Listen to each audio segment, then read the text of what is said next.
How's it going, everybody? We're here with another episode of Tales from the NICU podcast. Alongside me, my special guest for today is Jodi. She started FLRRiSH. It is a company that is designed to help guide and coach parents who are in the NICU for the first time and give them the resources that they need to basically survive their NICU experience. Jodi has a NICU experience of her own. That's what led her to do this. So without further ado, Jodi, I'm going to give you the floor. Tell us all about yourself. Well, first of all, thank you, Corey, for having me on. Super excited to talk about my parenthood journey and FLRRiSH. You know, when I see the title of your podcast, Tales from the NICU, I think that's something that I never thought that I would have. And I think it's something that most women who are pregnant and most couples who are pregnant together don't expect to have a tale from the NICU. But that said, having been in the NICU, it changed my life completely. And I would say in some ways for the better. It has made me appreciate life and human spirit, resiliency, growth and development, and just how strong our kiddos are, and how the experience that is the NICU doesn't define you, but really empowers you, and you carry it with you throughout your life. I can't help but think that my daughter, you know, and all of the other kids out there who are in the NICU currently or who have been in the NICU will be able to call on this strength and resiliency when they go through different ages and stages in life. Yeah, absolutely. And it's amazing, like because they're so small, they're never going to really remember what they went through, but you'll be able to tell. I think I can see it in my daughter every day, her strength, and you know that it comes from everything that she's dealt with in her young life. You know, I feel the same. You know, my daughter is now 5, or she would say 5.5. And be specific. Yes. And I see it every day. I have seen it every day. But it's like when she wakes up so happy and so smiley, it just reverberates all about the human growth and the human spirit. Is that, you know, you don't ever forget these experiences, but these experiences shape you and help you put one foot in front of the other every single day.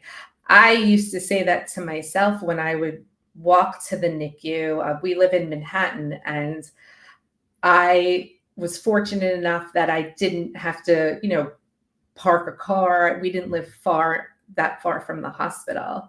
And on the days that I was allowed to walk, because there were some days when it was too cold because of my having preeclampsia and HELLP syndrome, that I would say to myself every day I got to the NICU door, this is not about you. This is about your daughter. Whatever you're worried or scared about, put it on the back burner for the next couple of hours while I would do skin to skin, which, by the way, was the best. And I think one of the bonus things of having a child in a NICU. But I would say that to myself every single day. Exude positive energy, smile, and just be so happy to be there. And I really feel like my daughter was able to feed off of that energy from myself and from my husband and other family members and friends who were able to visit. Yeah, that's definitely an important thing. It's difficult too. I mean, especially if it's your first time being in the NICU, trying to get yourself into that mindset of try to stay positive, go in there with a positive attitude, look for the silver linings every day, try to see the growth and keep yourself happy with that growth.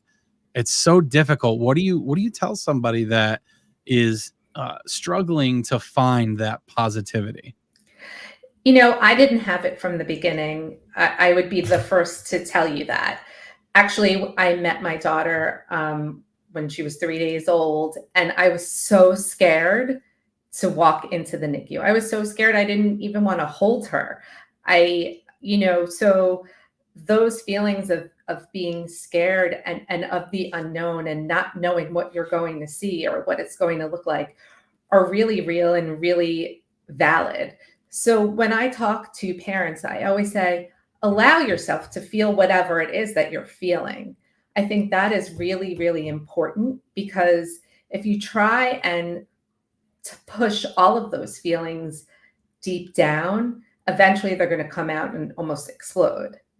But really, really, be in check with yourself, talk to your spouse or partner if you have one.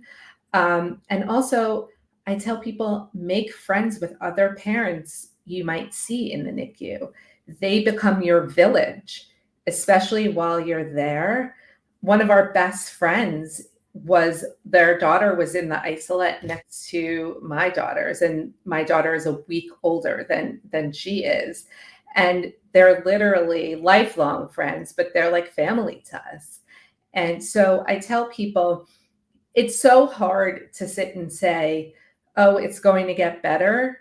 I'm more realistic. I'm like, this is going to be hard. I'm not going to sugarcoat this for you, one bit. It's going to be hard, but the rewards at the end are beautiful, because you get to celebrate so many things that you probably would not have otherwise. And also, I just tell parents, you have to have hope.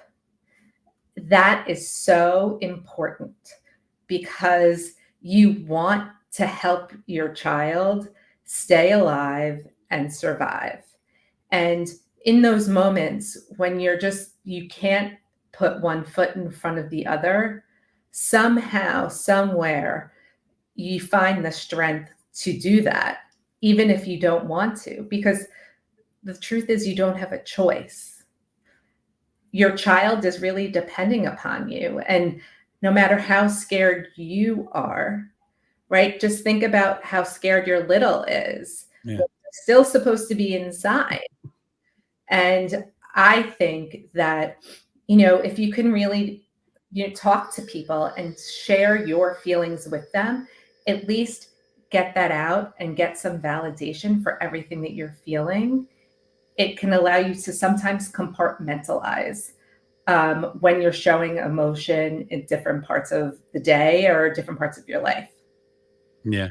And it really does get you to pay attention to the finer details when you're in there. It really does. You start to appreciate all the little milestones that you wouldn't really think about otherwise. And you do make great connections in the NICU. It's definitely important. For me and my wife, we were there together for 3 weeks. And then I left and I was home for 4 weeks, only able to come down on the weekend, and she was there by herself.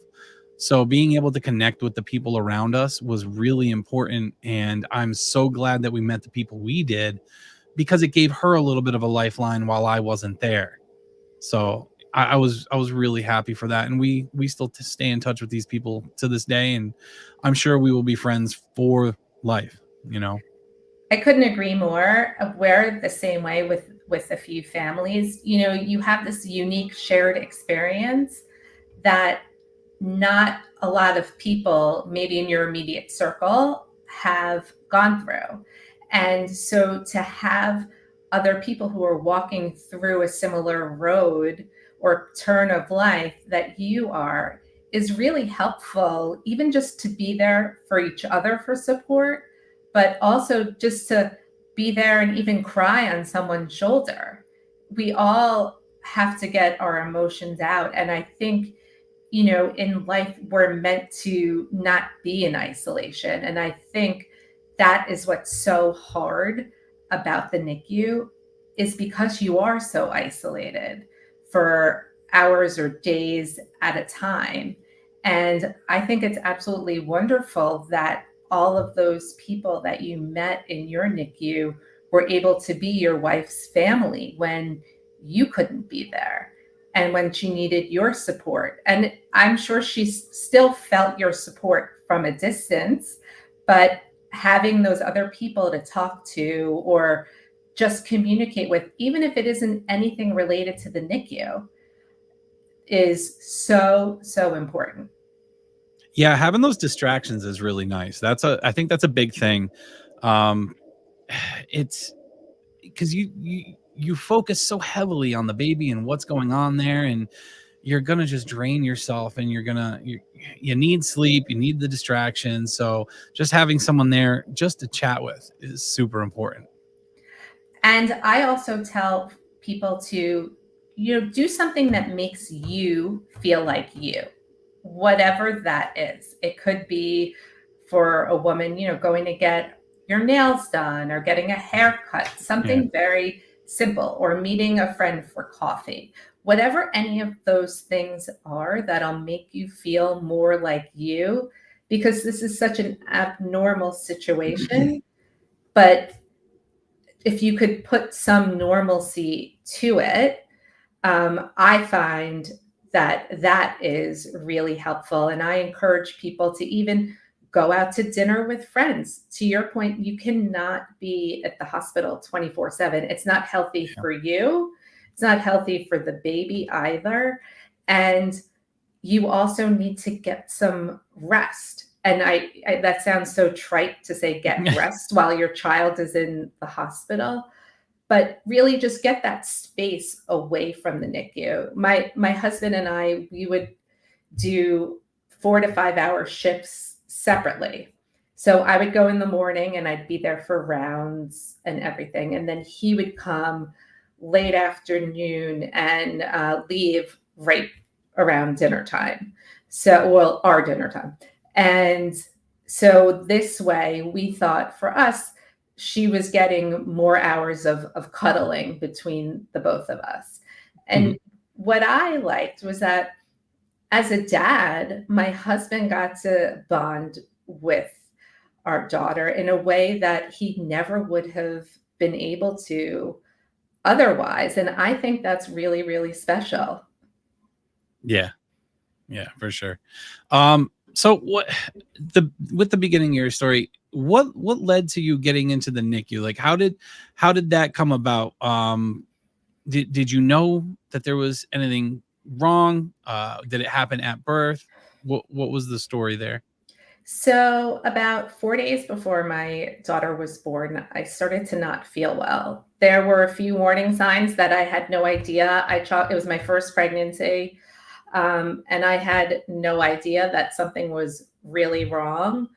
I had just seen my OB 2 days prior, and everything seemed fine. But what I had was extreme weight gain. Like up until that point, I'll say up until the week before my daughter was born, I gained 6.5, 7 pounds through my pregnancy. I found out on the day that I gave birth, I had gained an additional 20 pounds in those 5 days. So that's one sign. Yeah. Second sign was I had a bloody nose that wouldn't stop. Ooh. And so what did I do? I went to an ENT and I was like, okay, well, can you stop this bloody nose? And again, it was January. So I thought, oh, with the heat, and I just reached my third trimester, excuse me. I thought that, oh, my blood vessels are expanding, my body's stretching. That's really what I chalked it up to, not Yeah. that it was a sign of HELP syndrome. And on the day before, like the night before, my pee turned orange. And I was like, something is weird. Did I not eat enough, not drink enough? And I had stopped eating actually because I just felt like I couldn't breathe. And on the morning that my daughter was born, I woke up. My husband was in Europe, Oh, geez. and thankfully, I wasn't alone. My mom was in town. She came in. We were going to look at baby furniture, but instead I had the baby. um, but so I woke up and, on that Wednesday morning, and I said to my mom, I go, something is severely wrong. I'm seeing double. So I called my OB's office. I walked into his office at 12:30 in the afternoon, walked into the hospital at 1. My daughter was born at 3:16. I was knocked out completely, and I was hallucinating from the magnesium, and everything. And then I met her 3 days later. My husband came back from Europe and met her before I did. Wow. And, you know, even when I kind of like came to and was walking from one side of the floor to my room in the hospital that was closest to the NICU, I didn't understand the enormity of the situation. Every single doctor, nurse, person on the floor was staring at me, and I couldn't figure out why. But I was that case that is rare. And I just feel so lucky and blessed because, you know, my OB was the picture of calm. He said to me, he's like, we're going to go to the hospital. He's like, I don't think my sonogram machine's working well. We might not leave until the baby comes. And I'm like, what do you mean? And he's like, well, let's go. Let's just see what the baby looks like in the sonogram. I'm like, okay. And then he said to my mom, so this is what's going to happen, and kind of talking really deliberately, but I guess almost in the code, sort of, but not to alarm me. I wasn't really scared at all. I didn't know what was happening. I was so sick. And I said to my mom a year later, or a year and a half later, I think, I said, Mom, you know, I just had a memory of the day Jenna was born. I don't think we signed into the hospital. I don't think I waited for an elevator. And I don't think we stopped on any floors. And my mom said, of course, because they knew you were coming. My doctor had called ahead, but I didn't know that. And my blood pressure, it turned out, was like 190 over 150, which is near stroke level. My. And my platelets were so low. They were giving me platelets as they were taking her. And I actually didn't find out until, I'll say, almost 2 years, that my doctor had said to my mom, you know, I was hoping we'd get a few hours or maybe through the night. He goes, but if I don't take the baby now, I'm going to lose them both. And then in the next sentence, well, I guess question, and if I have to choose who? And thirdly, if her blood doesn't clot or if something, can we give her a hysterectomy? And none of these things, obviously, was my mother prepared for, or I prepared for. Yeah, no. So, you know, this was a complete emergency. And I just remember my OB being the picture of calm. He's like, Jodi, he's like, we're going to give you something. You're going to go to sleep, but we're going to get your baby girl out. Everything's going to be great, not to worry. And I'm like, oh, okay. And I was, like I said, I was so out of it. I didn't even understand, because I was so sick. I didn't even understand really what was happening. Yeah, that sounds like straight up confidence from the doctor. I mean, great bedside manner to keep you calm, but it sounded more confidence than just feeding you lines to keep you calm. You know what I mean?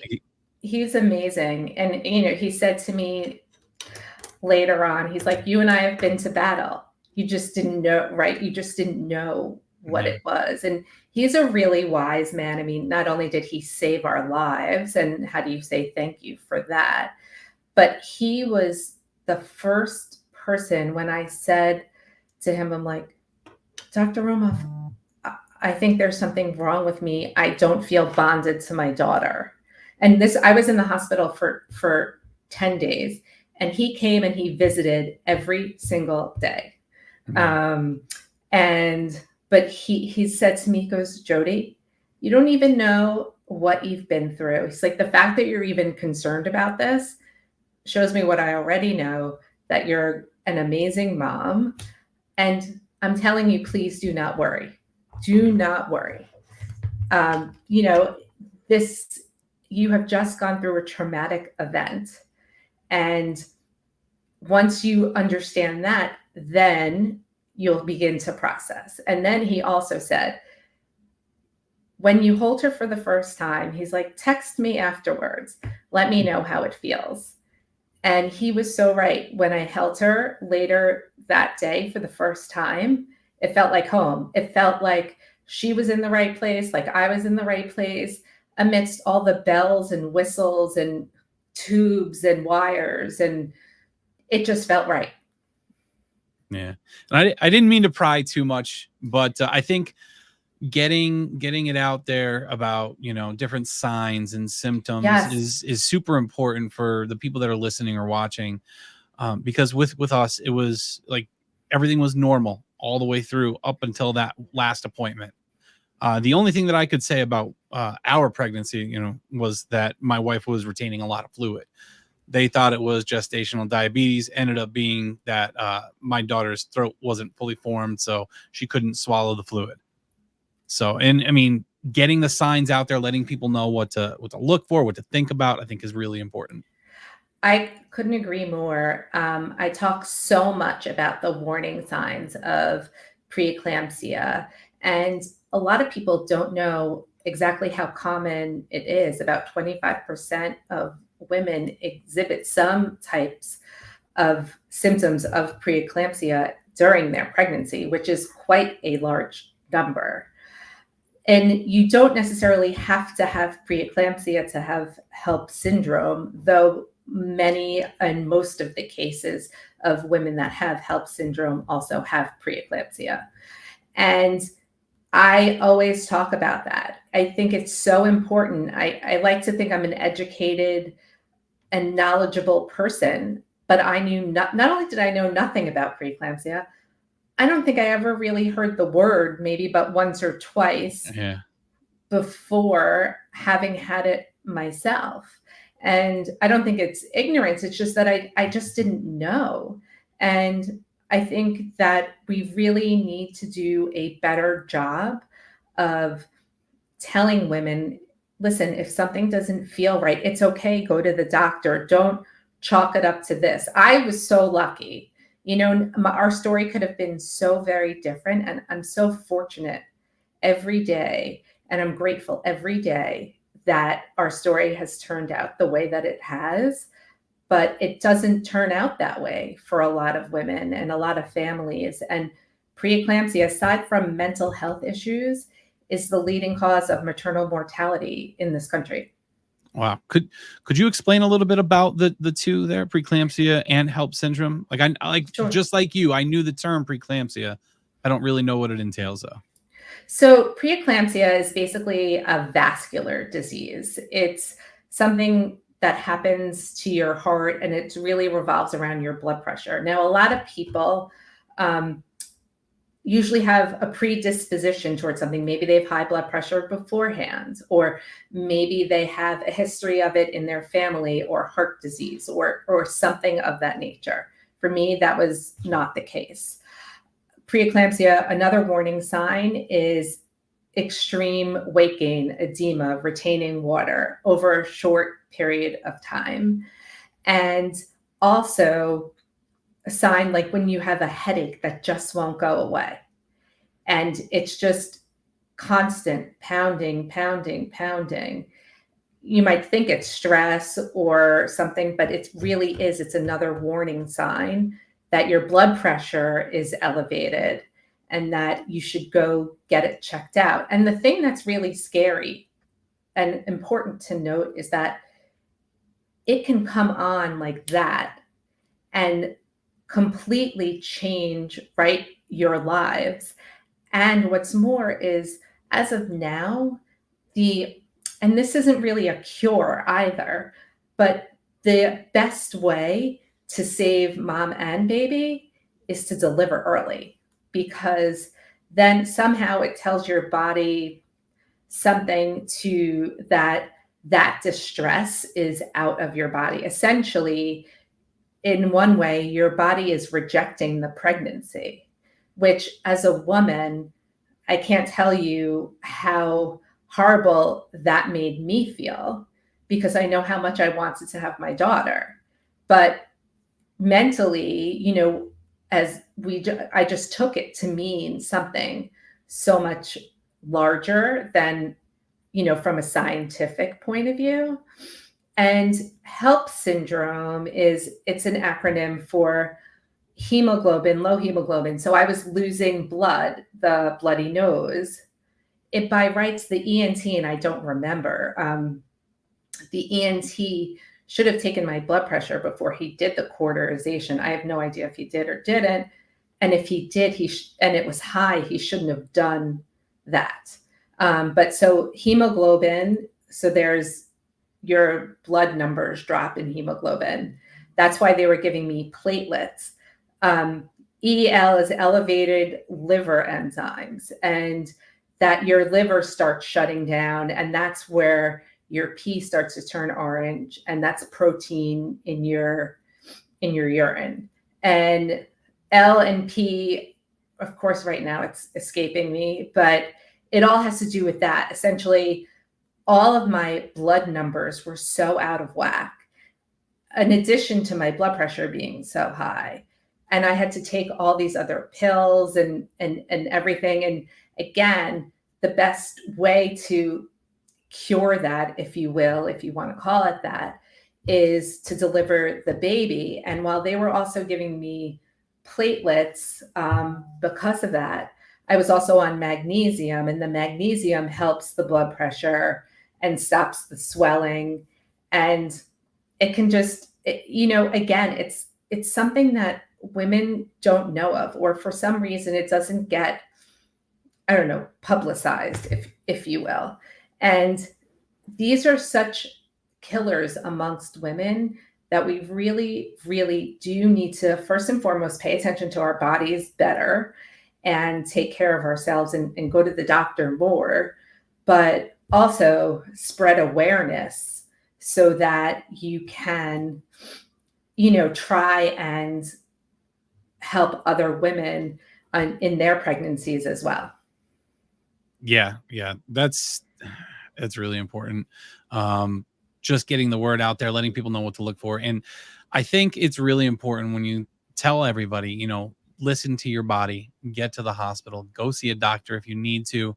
I think too many people, I mean, women always say that men are stubborn and we don't like to go to the doctor. My wife yells at me all the time. But I mean, we have to get away from that, especially when you're pregnant. The women, listen to your body. Don't just say, oh, it's just, I'm pregnant, I'm just having pains, I'll push through it, it'll be fine, it's just part of the pregnancy. I'm sure, like, I can't speak on it because I'm not a woman myself, but I'm sure that there are signs. Listen to your gut. If something feels a little bit wrong, a little bit off, don't feel bad about calling the doctor, going to see somebody, get it taken care of, get it looked at.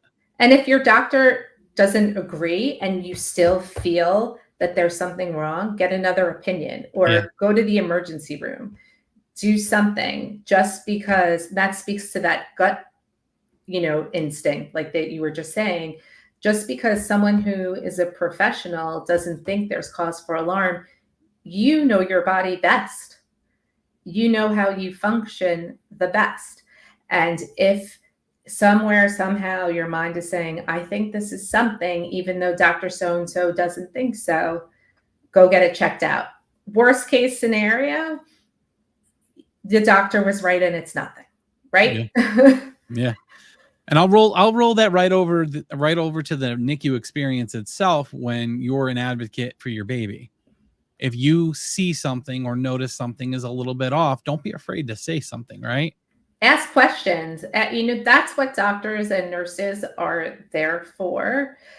I often tell people that my husband and I got our nursing degree or something like that while we were in the NICU. We had no medical training, knew nothing prior to our experience in the NICU. And so asking questions is your best friend. And the converse of that is that I would say, do not Google anything, because whereas asking questions, doctors and nurses, and I'll say here, that's where the nurse's bedside manner is much better, because they can really have longer conversations with you generally than doctors. But when you look at something on Google, it's a great tool for so many things. But when it comes to medical things, somehow, somewhere, our head goes to the worst case scenario. And I did that. I went down such a rabbit hole, and I promised my husband I wouldn't Google anything when it came to my daughter after that. And I have not. It was just, but it was, I was inconsolable reading, data points. And instead, my husband's like, let me figure out what you should know and what not to know, and ask the doctors and the nurses. And you're not being annoying. Yes. You are a parent and you're speaking up for your child who can't speak for themselves. And you're going to be the one that is taking care of that child once you leave the hospital. So the more tools that you can put in your tool belt, the better off you'll be. Yeah, and I say it to people all the time. When you're in the NICU, you have, I mean, we had amazing nurses, amazing doctors that worked with our daughter and us, and they know what they're doing. They're great, but they're on such a rotation that they don't get to see your child all the time. It's not always the same nurses. It's not always the same doctors, and you're there all the time. So you see things that they might not see. So do not be afraid to point out something that looks a little off, something that looks a little different. And like you said, you're not being annoying. You're just being a concerned parent, and they get it all the time. I'm sure that these doctors would rather have a concerned parent than an absent parent. Yes, yes. And also too, I tell people to journal. It was the first That's piece a of great idea. advice that a doctor gave, one of the first doctors I remember meeting in the hospital gave me. And it was the best thing, because you can't also always think of every question or concern in that moment. The doctors and the nurses are right in front of you. You might think of something, I don't know, later at night or just at another time. So if you can write it down, then the next time you see them, you could ask. Or if you're in the NICU and there are other staff around, go and ask someone your question. It's really important also too. I found that I wrote down challenges that my daughter was facing, and I also wrote down wins, like how much she weighed every day, or what was she doing that was different, or when she went up a diaper size from an MP to a P. All of those things, all of those little wins mean so much. And again, capturing that and journaling about it really helps you see how far you have come from day one, and also lets you kind of chart your progress or your child's progress. Yeah, absolutely. That is a great idea. I didn't even think about doing that. I'm sure my wife thought about it. I didn't think about it. I wish I did. It's fantastic. I can't take the credit. The doctors said that to me, Yeah, and now it's a gift that I'll get to give my daughter one day. that'll be incredible. When she gets older. We recently went back to our NICU, and she started asking questions, and I was like, well, okay, because she saw the same pictures have been in her room, but she saw a picture, right after she was born. And she was asking, why do I look angry? What's on my face? Why can't I, see my eyes, and all of these things.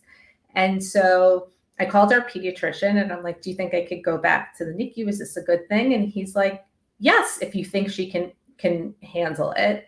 And, first my answers to her were like, well, some babies need a little extra love when they're born, and you needed that extra love and support. But when you look in the next picture, do you see all that stuff on your face? No, there's less machinery on your face, right? I wasn't describing to her the nasal Yeah, cannula versus, but, and she understood that. And so on her 5-year graduation date, we went to the NICU. And the thing that was so great was that, first of all, she seemed happy and excited, I think, because she got to play with a doll and she saw what the isolette was, but more that I wasn't afraid at all. I was so concerned about her. I didn't have time to focus on me. And she met so many of the doctors and the nurses that were there when we were there. And the thing that also struck me was that they remembered so many details about us that I found remarkable. Because that I is think to pretty cool. myself, you see how many babies a year?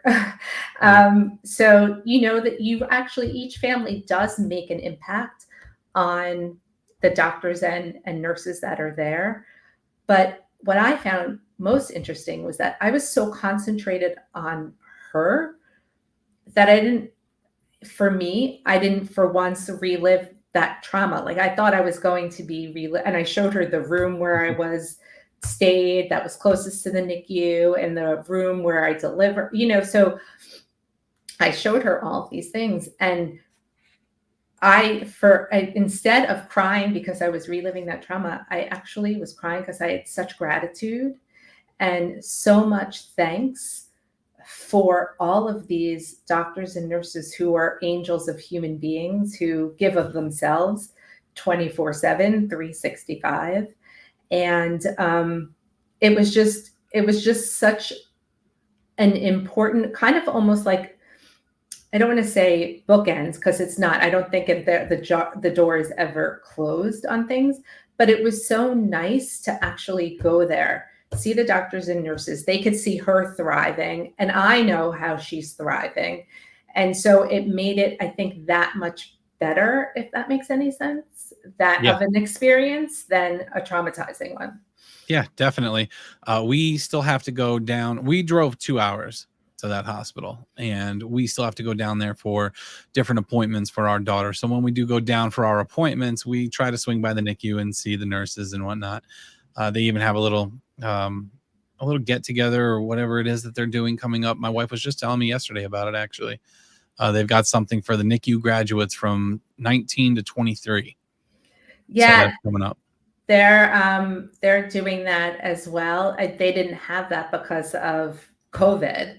So I'm excited to just go back and see some of the people as well. But usually this is going to be the first time since COVID started, but they said that they do that every year. But I also think that I love that our NICU was more of the bullpen style. It wasn't the individual rooms. Yep. Ours was too. And I think that helped me find my village of people and not feel like, to me, the other way I think is more isolating, and you're already isolated. The winter of 2019 went by and I couldn't tell you one thing because I was either at the NICU or pumping or, something like that. So, and, again, if anyone out there now is on their own NICU experience, just give yourself some grace and some space. You're doing an amazing job, and everything you're doing is more than enough. And also know that your child is really in the best place other than being inside your belly, right? I mean, this is a controlled environment where there's someone watching 24/7 and more than one person watching 24/7. And your child, as hard as it is to see that right now, if you're in the thick of it, they really are in the very best place where they can eat, sleep, grow, thrive, and survive. Yes, and that's a beautiful segue because I was about to get into FLRRiSH, and another thing that these wonderful folks who are in their own NICU experiences now, if they feel alone or they're feeling a little bit lost, they can look to FLRRiSH for some assistance, right? Can you tell us a little bit about what FLRRiSH is, why you decided to start it, and what it helps? So I created FLRRiSH out of what was missing from mine and my husband's journey. And I would still say on some days what I'm still missing from our journey as a parent to a child that spent time in the NICU. Our growth and development trajectories, our milestones with our kids, our parenting experience as a whole is just that much different than what is typical of either full-term babies or babies that are not in the NICU, because it's important to note that there are a large percentage of babies also go into the NICU that are full-term, but there's some other issue. Maybe the umbilical cord was around the baby's throat, or maybe there's a temperature issue. So there's a bunch of reasons why a full-term baby will go in the NICU as well. And it's hard to explain that when you have to ask help I mean, you have to ask for help or for permission to hold your own child. And you're worried about tubes getting caught or the alarms going off. That is a very unnatural environment and an unnatural way to start your parenthood journey. And it's not something that's really depicted or something that most people can know. So I said to my husband, I can't be the only person that feels so alone and isolated. And I don't even know what I need to do now. It really came to me more after my daughter was home. I don't even know where to go and what to do to get my daughter help. I knew about early intervention, and our pediatrician, thankfully, was like, be on top of that, call 100 times a day if you have to. But understanding PT, OT, speech for a 3-month-old, I don't even know what are you even looking for? I don't know what any of that is. And to try and sit there and explain to a friend is very difficult. And then to go out into the world and maybe walk your child or stroll your child in the neighborhood or on the streets of a city and have your child be so tiny and that other people might remark on it, or feeling that judgment from others that either know you or don't know you, or carrying that guilt with you that why me? Why did my body do this? Or why did this happen to my child? And trying to navigate all of those experiences and put it into one kind of central area where parents can go to get the answers to those questions. They can get support through groups and also one-on-one coaching. And I also help them find their own team, whether it be speech, ABA, OT, PT, sensory. I help people curate their own village, their own team, because it takes a really long time to be able to look through all that information, make all the phone calls, find out if people are taking new patients. And there was this new statistic that came out recently about in New York that over a quarter of the kids who qualify for early intervention at this moment in the city are not getting any because there aren't any providers. Oh, wow. And so because there's a lack of providers, well, what do? Those days, weeks, months, years are pivotal to growth and development. And I'm not a physical therapist. I don't know what to do, but where can I go to get help for my child in the meantime? Because they already had a rough start and their likelihood of their milestones being behind is quite large.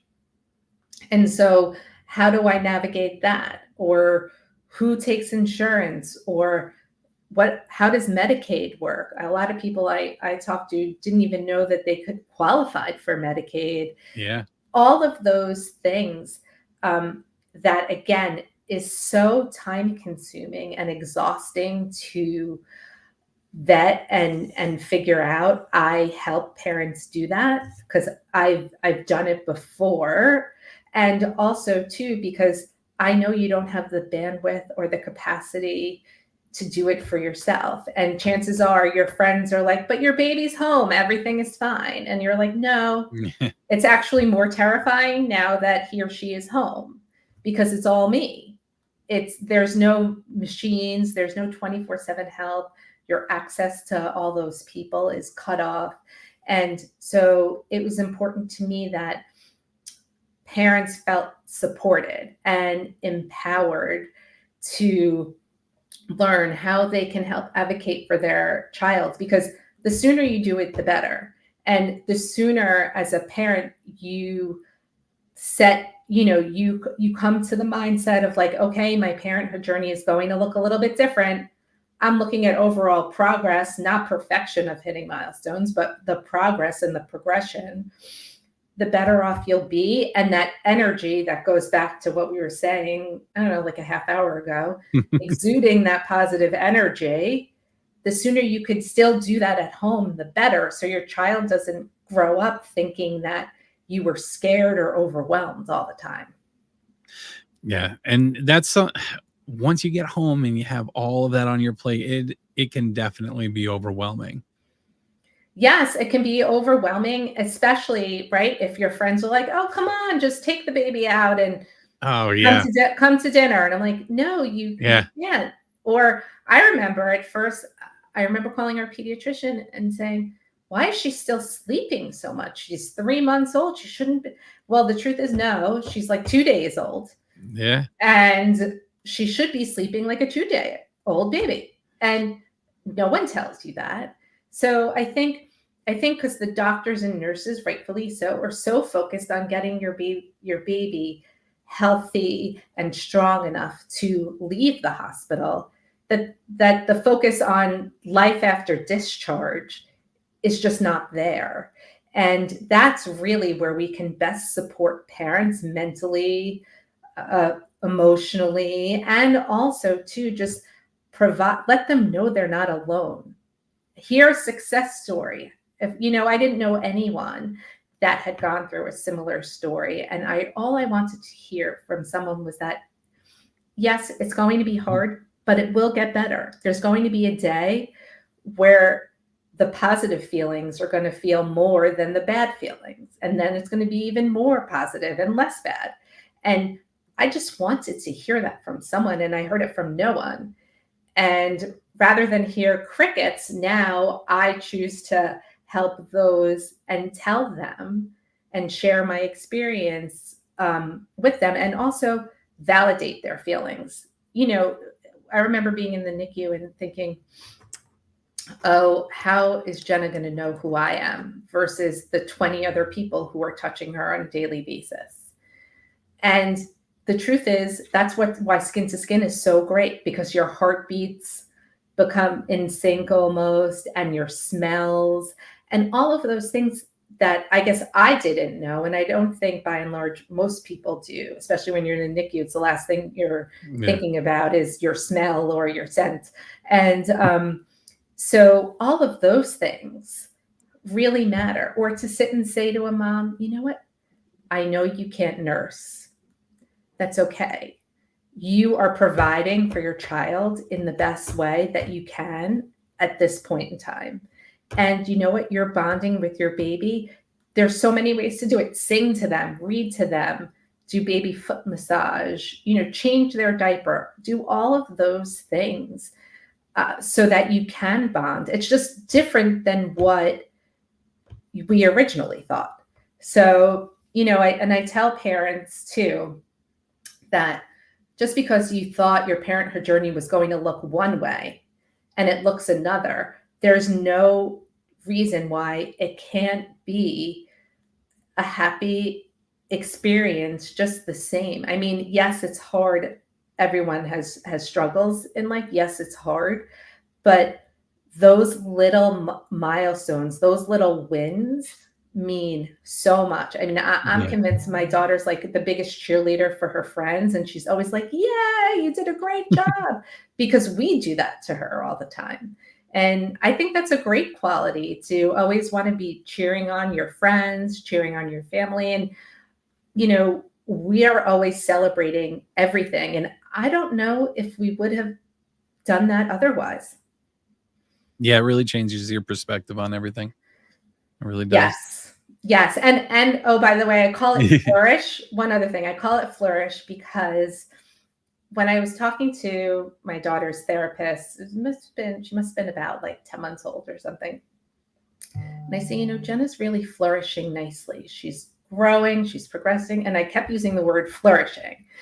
And then I thought about how we are all always growing and learning and flourishing in some way every single day of our lives. And it's kind of a metaphor for the process of life, because we are all learning every single day. Might not be physically flourishing like our kids are, but we're learning something new or being exposed to something that's different. And that is flourishing in its own way. Yeah, I'm glad you mentioned that because that was going to be the next question that I had for you is why FLRRiSH? And I can see that you have the lowercase I there, so I'm wondering if FLRRiSH actually is an acronym for something. No, if you go on my website, let me see if I have it here. Hold on 1 second. Let me see. Oh, yeah, here. Okay. So this is a good like optic, right? So here's the name FLRRiSH on the business card. Now there's a little I. If you turn it around, you get our logo. If you see the S to the R. Oh, okay. So it's supposed to be a mom, and the baby here is like on the inside, but here the baby is on the outside. The dot is the baby, but the mom is still supposed to be pregnant. Okay. So that's why the I is lowercase. Got like it. by design. That's So to nice. speak. It looks really nice. So where can people find you? I know you're on Instagram, but where can people go to reach out to you for help with anything they need help with? They can go to our website, FLRRiSH.com, www.FLRRiSH.com. Email me, hello@FLRRiSH.com, and anything, TikTok, Instagram, Facebook, what else? And LinkedIn, FLRRiSH. Okay. Perfect. And I just also wanted to say thanks. I love that you were doing this. It's so unique for a man to talk and share about their NICU experience. I know that, men tend to be less emotional, if you will, or less, of the sharing sort when it comes to Less outward with it. Yeah. So I just want to say, I think it's amazing because more men need to know that they too are not alone in their struggles that they might be having with their child having been in the NICU. Well, thank you for that. And men, we go through it too. So if you have your own story as well, please reach out to me. You can hit me up anywhere on here.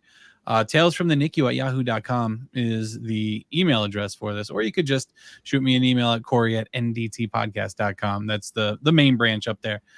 Same goes for anybody else. If you have your own NICU story that you want to tell, you want to come on here, and we don't have to do it live. We can do a recording. You can even send me an email with your story in it, and I will read it for everyone else to hear. If you're a little camera shy, you're a little microphone shy, you don't want to do it yourself, I'm more than willing to help out. I do need some more stories for this. I would love to keep it rolling, but it all depends on you guys.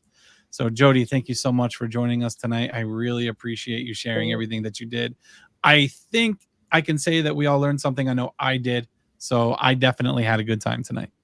I had a great time just sitting and chatting with you. I think to me, the more that you can create awareness and sit and say that, okay, I impacted someone's life, the better. And it's podcasts like this. It's people like you who help women or people like me share our stories. I think a lot of times people are afraid to share their story for fear of judgment and fear of shame. And I'm here to tell you, I think it's such great therapy for yourself because, again, it just, it reiterates about that human spirit of strength and resiliency. And sometimes even just getting it out, talking like this to someone that you don't even know, you don't realize how much it makes a difference. So I implore upon everyone to, even if you don't feel comfortable sharing it on air, write it down, do something to just have that release of having that story have such a grip and a hold on you. Yeah, I'm a big proponent for that. Writing it down, getting it out. There's in some way, shape, or form. And I'll tell people, even if you write it down, crumble it up and throw it away. Yes. Get it out. It helps. I completely believe that. And I think it's better if you write as opposed to type. Personally, yes. I believe it comes out better, like through the brain into like my arm or something. But I think there's more emotion in that, and you get those feelings out that much more. More of a personal connection. Yeah. And I was talking about it with my buddy Aaron the other day, pencil to paper. And he even agreed. He's like, a lot of people like pen. I like pencil too. I'm like, perfect. I'll do either. Makes no difference. I'm good with either. It's just sometimes because I'm a lefty that the pencil smears when I write with pencil. So, but I'll do either. All right, perfect. Thank you guys again for checking out the show tonight. Thank you for watching. Thank you. Would have been wonderful to get some more questions, but it's all right. I was very much into the story myself. Okay. Well, if you ever want to do it again, just let me know. Oh, I'm talking about from them. I'm surprised people in chat didn't have more questions. Oh. But that's okay. Jodi, thank you so much again. I hope you enjoy the rest of your night. Thanks, you too. Have a good night, everybody. Bye.